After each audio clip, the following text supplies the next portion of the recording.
कि ये लोकतंत्र पे प्रहार के साथ साथ अधिनायकवाद को स्थापित करना है।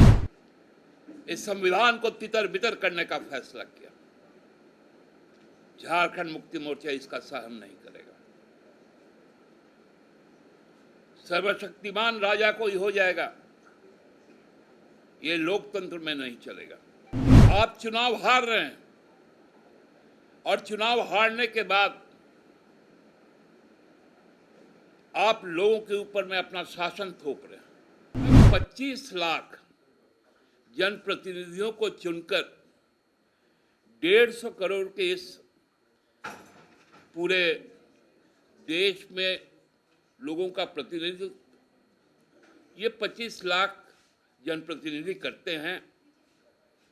उनके अधिकारों पर सीधा सीधी वार किया गया। आरएसएस जो मनुवाद के सोच पे चलता है,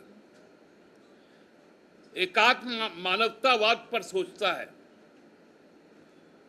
जो हेडगेवार को मानने वाले लोग, वो गांधी के देश को अब बर्बाद करने जिस मंशा को लेकर भारतीय जनता पार्टी आगे बढ़ी कि इस देश के संविधान को बदलने के नियत से बाबा साहेब के मूल्यों को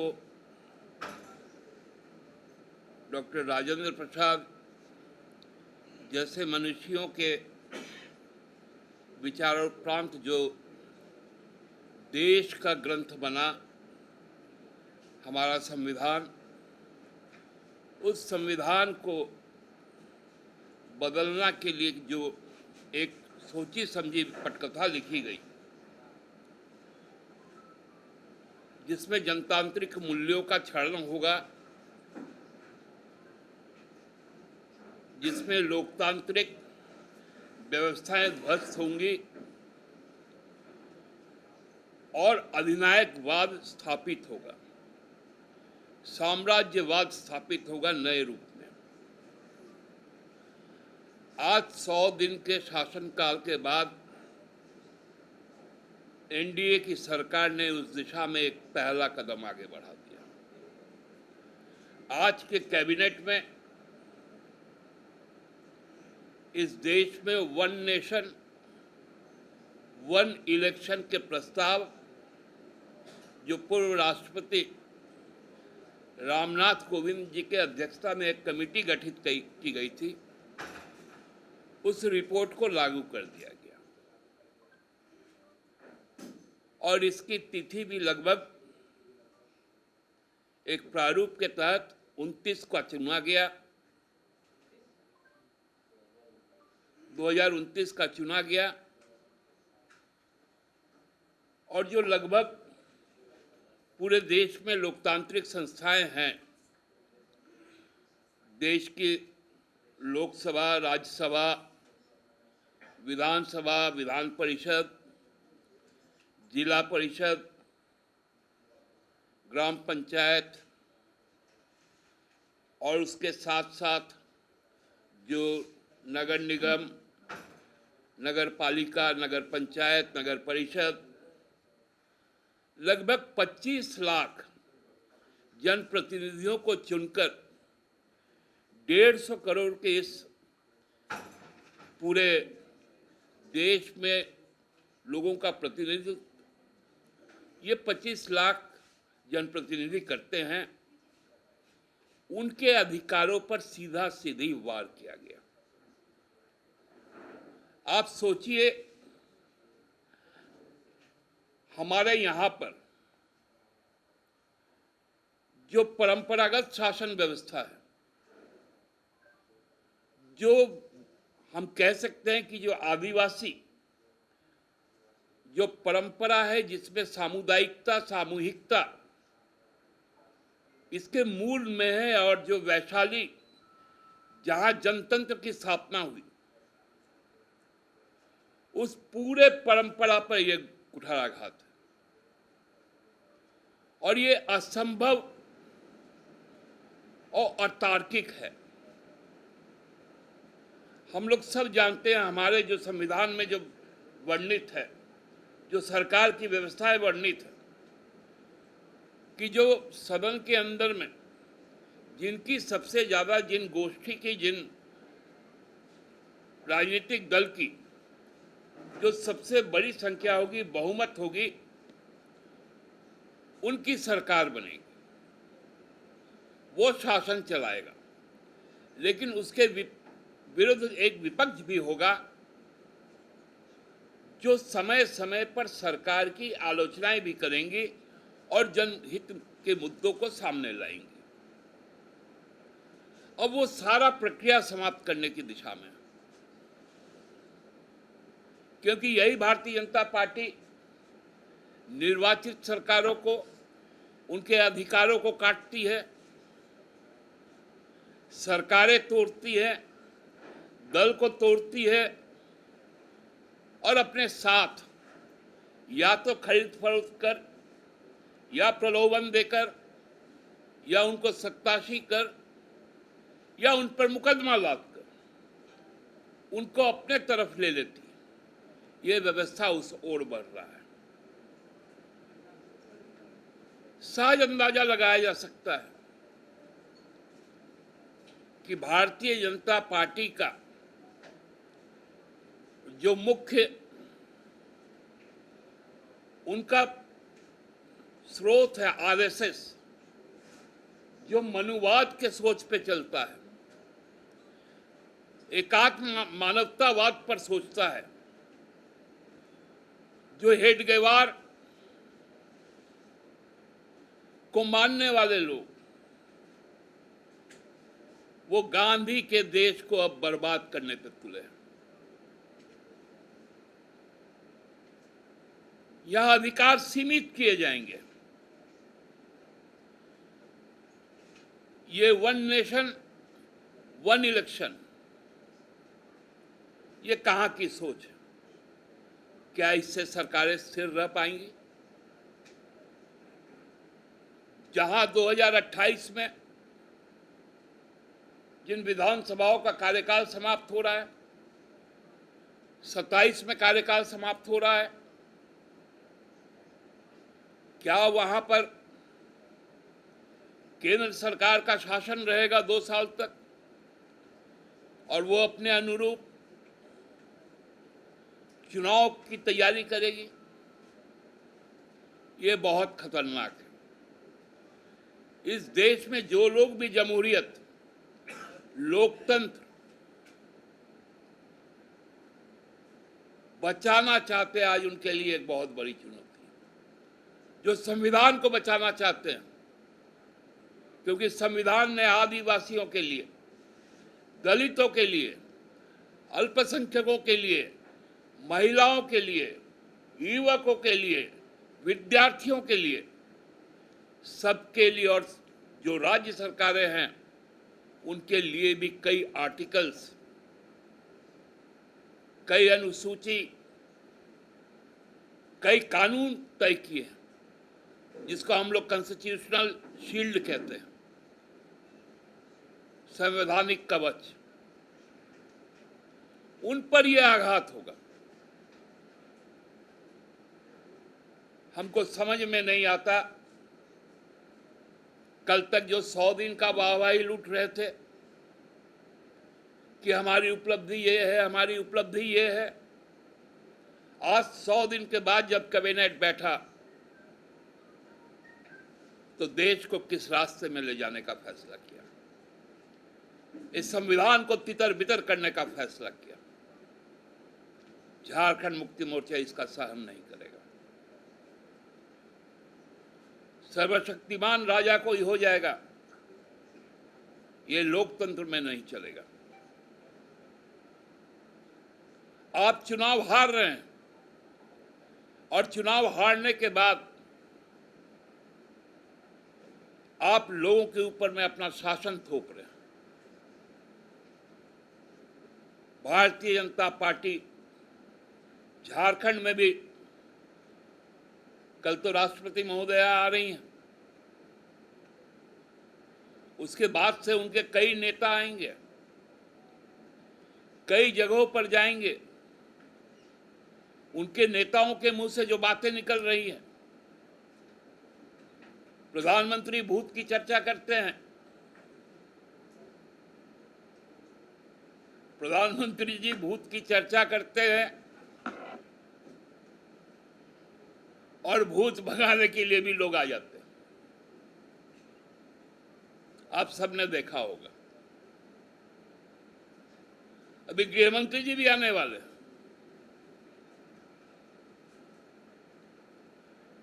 भारतीय जनता पार्टी को आज के दिन में कोई नहीं बचा सकता और आज के कैबिनेट के फैसले ने यह तय कर दिया है कि इस देश का अगला स्वरूप क्या होने जा रहा है। यहां कई भाषाएं हैं। आप कैसे करेंगे वन नेशन वन इलेक्शन, जब हर स्टेट का अपना अपना पर्व होता है, हर धर्म का अपना अपना पर्व होता है। हम लोग बंगला में एक कहावत है, 12 मास 13 पावन, मतलब 12 महीना में 13 उत्सव होता है। जब यहां का मकर संक्रांति है, हमारा जो सोहराय है, संताल परगना का सोहराय और कोहलान का सोहराय, इनके बीच में अंतर है।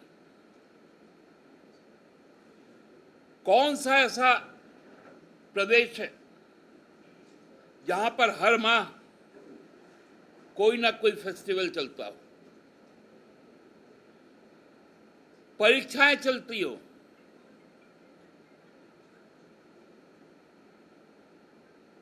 वहां नौकरी देने की प्रक्रिया चलती हो,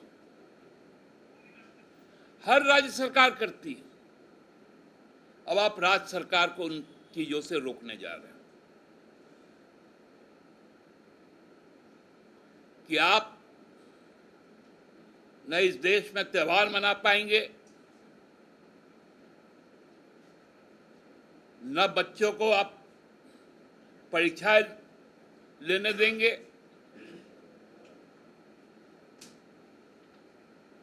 और आपको किसने कह दिया कि एक साथ में वोटिंग होगा तो परसेंटेज बढ़ जाएगा? ये कौन सा साइंटिफिक आकलन? ये तो इलेक्शन कमीशन का आकलन है कि जितने वोट कास्ट होते हैं गिना उससे ज्यादा है जाता है। इस बार के लोकसभा चुनाव में जितने मतदान हुए, मतगणना उससे कहीं ज्यादा हुए। 14 करोड़ ज्यादा मतों की गिनती हो गई।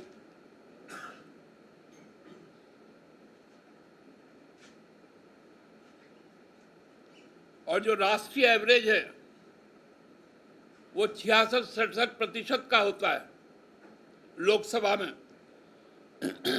लेकिन राज्य विधानसभाओं में यह प्रतिशत बढ़ के 90 तक चल जाता है, क्योंकि राज्य की आकांक्षाएं अलग होती है, मुद्दे अलग होते हैं, सोच अलग होती है, और केंद्र सरकार के मुद्दे अलग होते हैं। दोनों को एक साथ नहीं मिलाया जा सकता। जिस भाषा के पास अपनी लिपि है, उस भाषा को दूसरा लिपि में लिखने की जरूरत नहीं है।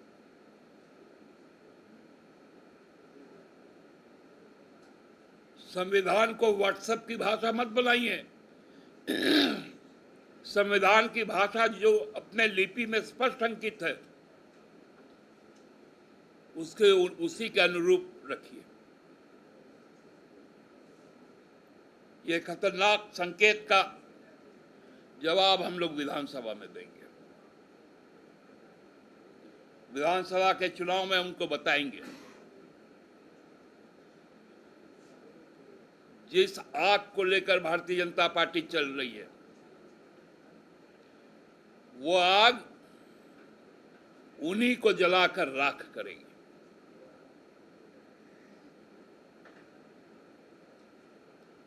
लोगों के अधिकारों को मारने के लिए, मतदान के अधिकार को मारने के लिए तरह तरह से चीजें लाई जा रही हैं।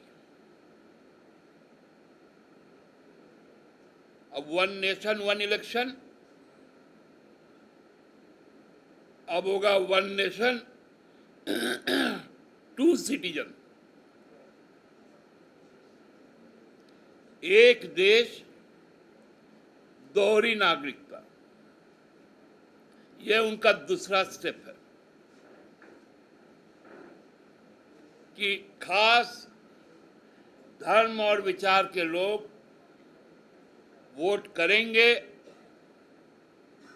और खास धर्म और विचार जो उनको नहीं मानते हैं, उनको वोट का अधिकार नहीं होगा। ये 1 नेशन 1 इलेक्शन के बाद का है 1 नेशन 2 सिटीजन। उनका ये जो इशारा है, इस इशारे को हम लोग समझते हैं और इस इशारे के खिलाफ देशव्यापी जो आंदोलन होगा, झारखंड मुक्ति मोर्चा उसके साथ रहेगा। बहुत बहुत धन्यवाद। ऐसा नहीं लग रहा कि बहुत ज्यादा इसको बढ़ा दिया? क्या मुद्दा है? आप और सारे मुद्दों को ऐड कर दिया। शंका में आपने ऐसी ऐसी बातें कह दी जो लग तो नहीं रहा है कि फिलहाल संभव है, लेकिन अगर क्या आप कांग्रेस के रुख को भी देखेंगे कि 1 नेशन 1 इलेक्शन में सांसद में उनकी क्या भूमिका रहेगी? देखिए, कांग्रेस स्वतंत्र पार्टी है, अपना निर्णय खुद लेगी। आपकी सहयोगी है? हम उनके सहयोगी हैं। संसद में हम उनके सहयोगी हैं, राज्य विधानसभा में वो हमारे सहयोगी हैं। हमको इतना विश्वास है, चूंकि कांग्रेस लोकतांत्रिक पार्टी है, कांग्रेस में संगठनात्मक चुनाव होते हैं, वहां के अध्यक्ष का भी चुनाव होता है। क्या भारतीय जनता पार्टी का संगठन लोकतांत्रिक है? जो लोकतंत्र की बात करता है। असल परिवारवाद तो वहां पर है कि संघ परिवार जिसको चाहेगा 5 आदमी बैठेगा, उसको अध्यक्ष मान लेगा।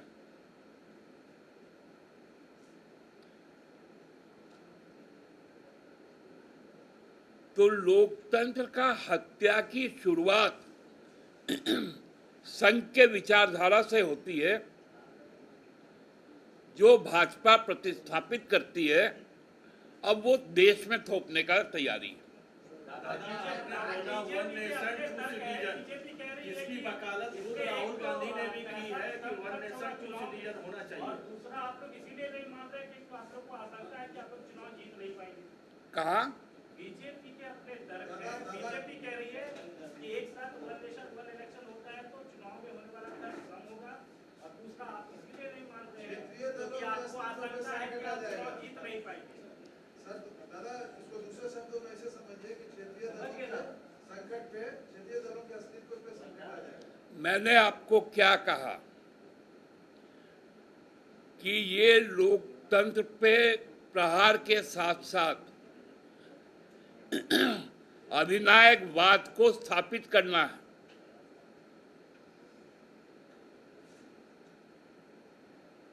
अधिनायकवाद में यही होता है कि हमारा कोई शत्रु ना हो राजनीतिक तौर पर। तो चूंकि क्षेत्रीय पार्टियों का गठन क्षेत्रीय आकांक्षाओं से होती है, इसलिए जो राजनीतिक तौर पे उनका विरोध होता है, इसको वो समाप्त करने का ही एक प्रयास है। दादा, इसमें एक सवाल है, 81 संशोधन होने हैं।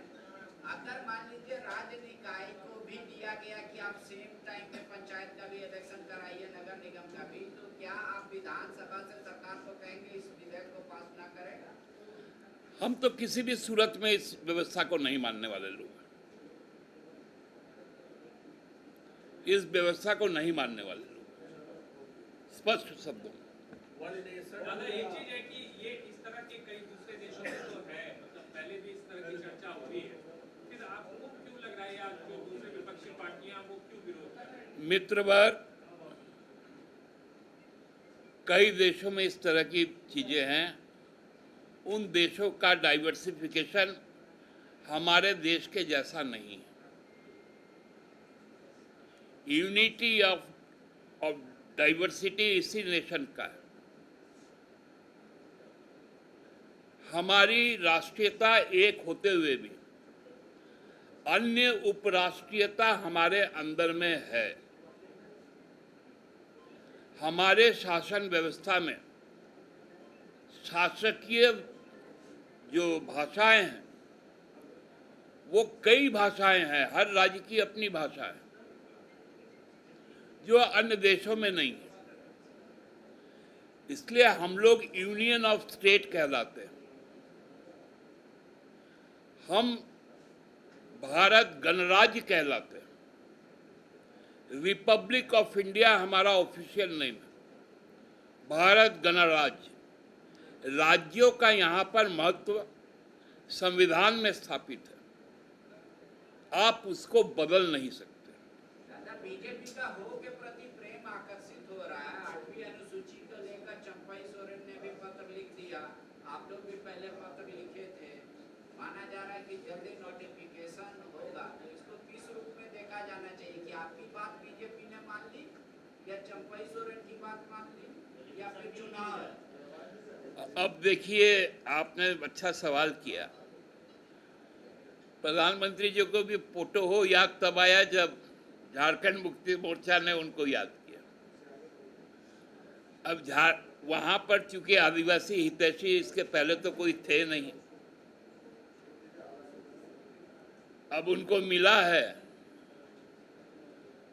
तो उनको लगा कि असल में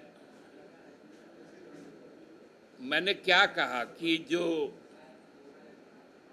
मैंने घुसपैठ जो भाजपा के अंदर हुआ, जिसके कारण भाजपा ज्यादा चिंतित है, तो वो घुसपैठ का नतीजा है कि हो भाषा का बात आया। तो इसलिए घुसपैठ पहले भाजपा को अपना रोकना चाहिए।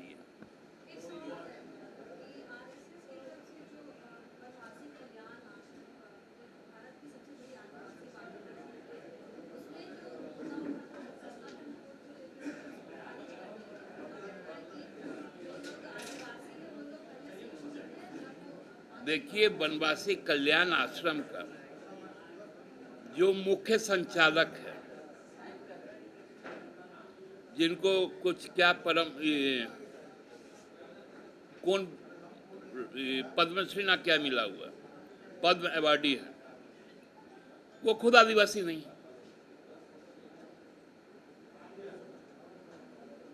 यहाँ के प्रधानमंत्री बोलते कर्मा पर्व की बधाई, तो कर्मा पर्व कौन सा हिंदू धर्म का पर्व है? ये तो सरना धर्म का ही पर्व है ना। तो इसलिए ये बेतुकी बातें, ये कुछ लोग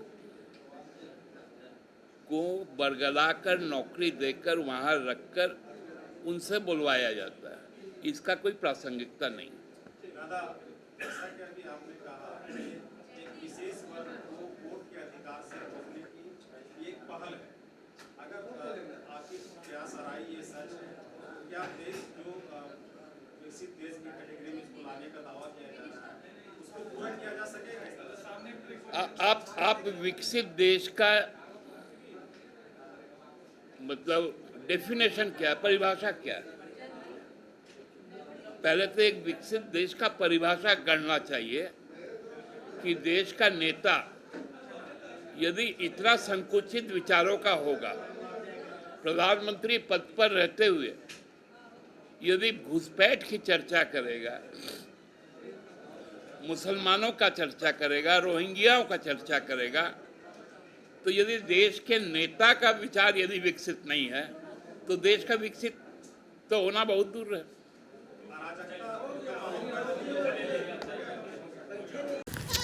कहाँ जा रही है बकरी लेके? दीदी घर का हालत बहुत खराब, तो सोच रहे हैं इसको बेचकर कुछ पैसा आ जाएगा। पर जेएमएम वालों ने तो वादा किया था विधवाओं को विशेष अनुदान योजना मिलेगा, तुमको नहीं मिला? नहीं मिला। और तुमको? हमको भी नहीं मिला। हमें तो नहीं मिला, आपको मिला क्या? इन्हें तो विशेष अनुदान योजना नहीं मिला, आपको मिला क्या?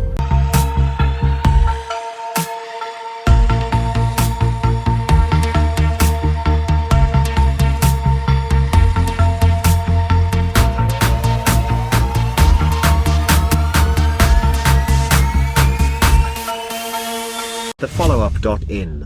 Like, share, and subscribe. www.thefollowup.in